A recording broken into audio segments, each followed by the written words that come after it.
দর্শক, আমি আজকে চলে আসলাম প্রান্তিক একটি এগ্রো ফার্মে। আপনারা দেখতে পাচ্ছেন যে এই জায়গায় বেশিরভাগই গাভী পালিত হয়। আর আপনারা জানেন কুমিল্লা মাতৃবান কারিকুলাম এই জায়গাতে দুধ নিয়ে সরবরাহ করে।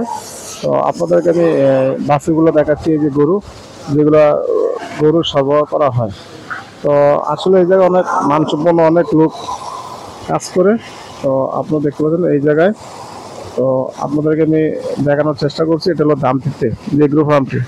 আসলে এই জায়গায় শুধু গাভী পালিত হয় আর কি। তো আমি আপনাদেরকে দেখিয়েছি যে গরুটি অনেক মানসম্পন্ন, দেখতে পাচ্ছেন। আর আমি আপনারা একটা জিনিস দেখাই যে সামনে যে আরেকটি খামার আছে, তো যেটা বাচ্চা পালিত হয়।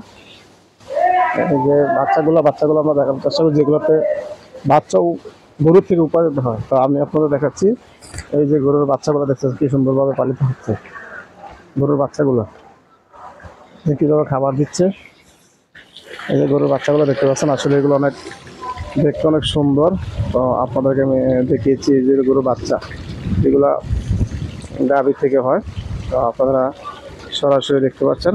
সবাই ভালো থাকবেন, অসংখ্য ধন্যবাদ।